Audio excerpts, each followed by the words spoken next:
नमस्कार विद्यार्थियों, मैं आप सबके समक्ष पाठ 3 उखड़े खंभे लेकर के उपस्थित हुआ हूँ। उखड़े खंभे एक व्यंग्यात्मक रचना है। इसमें वर्तमान समय को प्रासंगिक रूप से दर्शाने का काम इसके लेखक हरिशंकर परसाई जी ने किया है।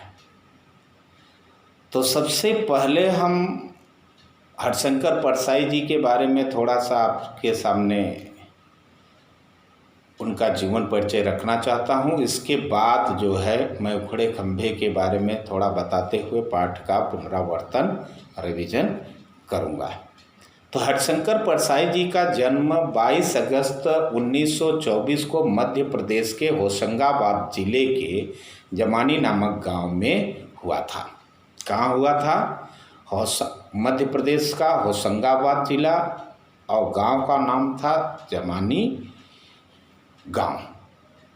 22 अगस्त 1924 को इनका जन्म हुआ था। ये कुछ वर्षों तक अध्यापन कार्य करते रहे, लेकिन कुछ वर्षों के बाद उन्होंने अध्यापन कार्य छोड़कर स्वतंत्र रूप से लिखने का काम शुरू किया, और वो जीवन पर्यंत पूरे जीवन चलता रहा। वसुधा पत्रिका के संपादक भी ये रहे, और व्यंग्य लेखन के लिए इन्हें साहित्य अकादमी का पुरस्कार भी प्राप्त हुआ। इनकी प्रमुख रचनाएं दिन फिरे, सदाचार का ताबीज, तट की खोज, वैष्णव की फिसलन, पगडंडियों का जमाना, बेईमानी की परत, बेईमानी ईमानदारी नहीं, बेईमानी, बेईमानी की परत, परत माने सतह, लेयर, शिकायत मुझे भी है, मुझे भी शिकायत है, ठिठुरता हुआ मतलब सिकुड़ता हुआ, गणतंत्र, लोकतंत्र, विकलांग श्रद्धा, डिसेबल ट्रस्ट जो है अर्थात विकलांग विश्वास जो है वो बताने की कोशिश इन्होंने किया है। इनकी सारी रचनाएं हैं।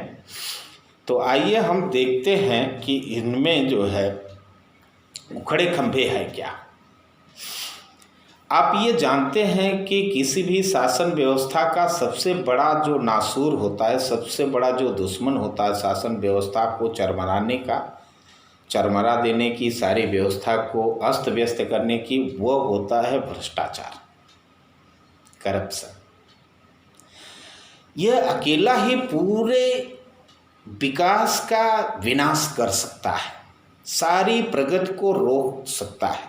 इसमें कुछ लोगों की प्रगति होती है जो भ्रष्टाचारी होते हैं, जो बेईमान होते हैं, उनकी तो प्रगति होती है, लेकिन न देश की प्रगति होती है, न समाज की प्रगति होती है, न किसी की उन्नति होती है।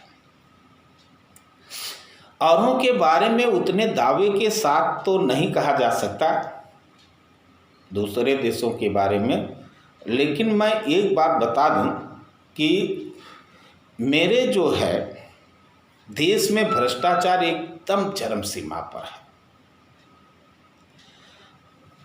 उतना ही नहीं,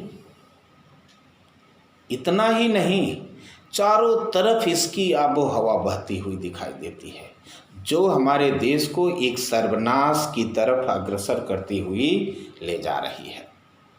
तो हमें सबसे पहले इस भ्रष्टाचार को रोकना है और ईमानदारी के साथ काम करते हुए देश को उन्नति के मार्ग पर अग्रसर करना है।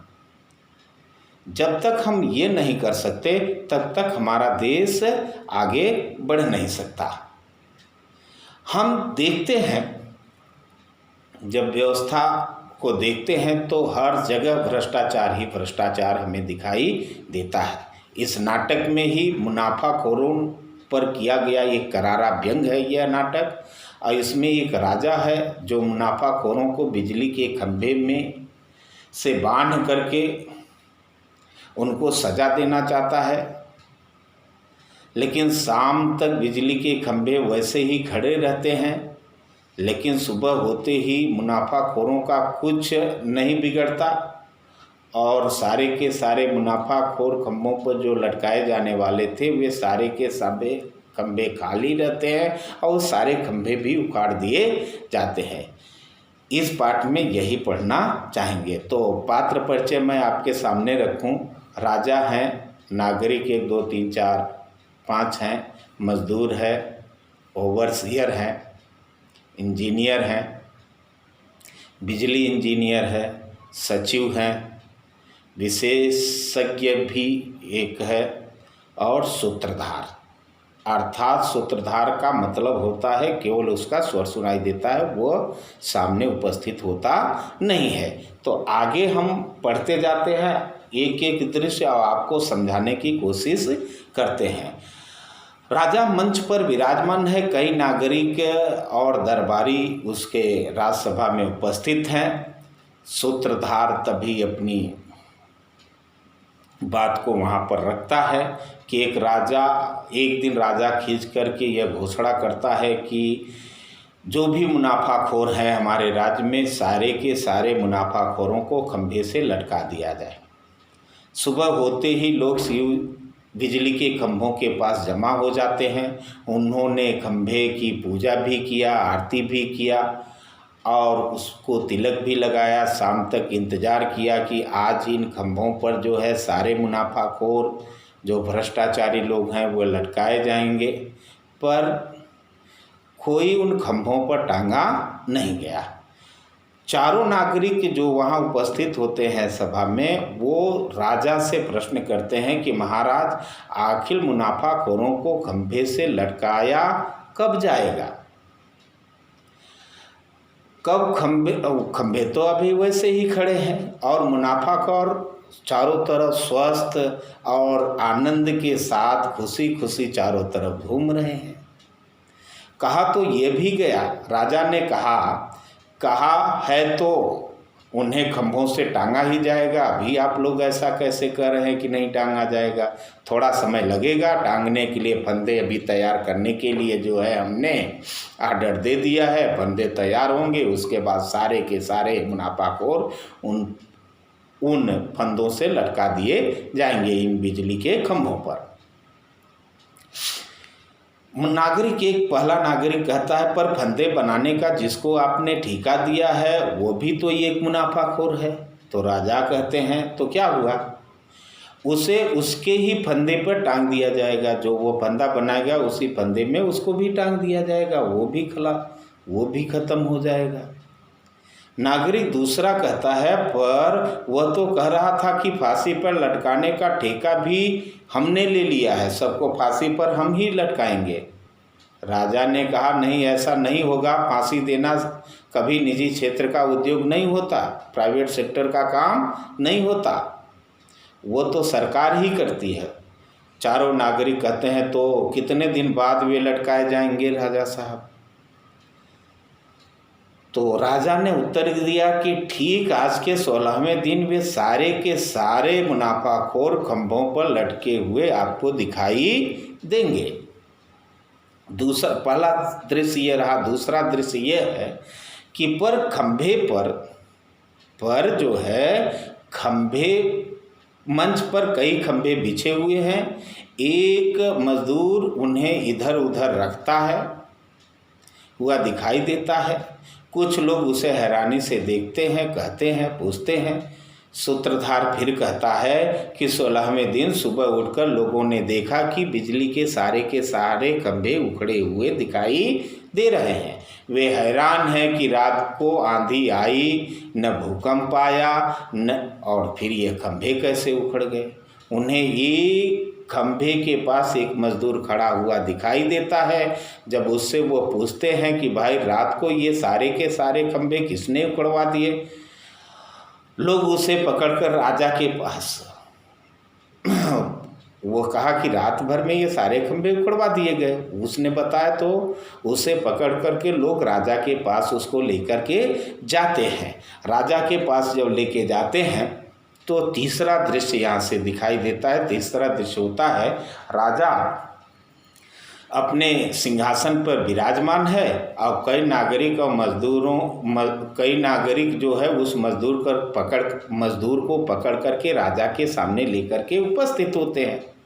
नागरिक जो पहला होता है वह राजा से कहता है, महाराज आज आप मुनाफाखोरों को बिजली के खंभों से लटकाने वाले थे, आज 16वां दिन है, पर रात में सारे के सारे खंभे उखाड़ दिए गए, कोई भी खंभे नहीं दिखाई दे रहे हैं। और इस मजदूर को हम पकड़ करके लाए हैं, यह कहता है कि रात को सब खंभे उखड़वाए गए हैं, आदेश दे करके सारे खंभे उखड़वा दिए गए हैं। राजा ने कहा, क्यों रे, किसके हुक्म से तुमने इस खंभों को उखाड़ा? राजा ने पूछा कि क्यों रे मजदूर, तूने किसके आदेश पे ये सारे खंभे उखाड़े? तो मजदूर ने कहा, राजा साहब, सरकार, ओवरसीयर साहब ने मुझे आदेश दिया था। राजा ओवरसीयर को बुलवाते हैं, ओवरसीयर प्रवेश करता है, उससे फिर राजा पूछते हैं, क्यों जी, तुम्हें मालूम है मैंने आज मुनाफाखोरों को बिजली के खंभों से लटकाने की घोषणा की थी? तो ओवरसीयर ने कहा, जी सरकार, सही कह रहे हैं आप, लटकाने के लिए कहा था।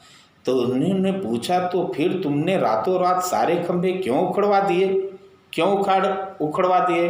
ओवरसीयर ने कहा, सरकार, इंजीनियर साहब ने कल शाम को हुक्म दिया था कि रात में खंभे उखाड़ दिए जाएं सारे, और इंजीनियर साहब की बात मानते हुए हमने सारे खंभे उखड़वाने का आदेश मजदूरों को दे दिया था। राजा ने कहा, इंजीनियर को बुलाइए। इंजीनियर भी वहाँ उपस्थित हो जाता है। इंजीनियर राजा से कहता है, मुझे बिजली इंजीनियर ने आदेश दिया था कि रात के सारे खंभे उखाड़ देने चाहिए। तो राजा ने कहा, बिजली इंजीनियर को अब बुलाओ। बिजली इंजीनियर जब आता है तो बिजली इंजीनियर कहता है हाथ जोड़ करके राजा से कि हे महाराज, सचिव साहब ने हमको हुक्म दिया था, हमें आदेश दिया था कि सारे खंभे उखड़वा दीजिए। राजा बोले, सचिव को अब बुलाइए। सचिव आता है, तो सचिव आता है तो राजा जो है सचिव से प्रश्न करते हैं कि खंभे उखाड़ने का हुक्म तुमने दिया था? सचिव ने कहा, जी सरकार। राजा ने कहा, यह जानते हुए भी कि आज मैं इन खंभों को मुनाफाखोरों को लटकाने के लिए उपयोग में लाने वाले थे, तुमने ऐसा दुस्साहस, ऐसा हिम्मत कैसे किया कि सारे खंभे उखड़वा दिए? सचिव ने कहा, महाराज, पूरे शहर की सुरक्षा का सवाल था। अगर रात को खंभे न हटा दिए जाते तो आज सारा शहर ही नष्ट हो जाता, बर्बाद हो जाता। राजा ने कहा, यह तुमने कैसे जाना कि सारे जो है शहर नष्ट हो जाते? किसने तुम्हें बताया? सचिव ने कहा, मुझे विशेषज्ञ ने सलाह दी थी कि यदि शहर को बचाना चाहते हो तो सुबह होने से पहले खंभों को उखड़वा दीजिए, नहीं तो सारे के सारे खंभे अगर नहीं उखड़ेंगे तो पूरा का पूरा शहर नष्ट हो जाएगा। राजा ने कहा, कौन है वह विशेषज्ञ? भरोसे का आदमी है, कुछ भरोसा उस पर हम कर सकते हैं?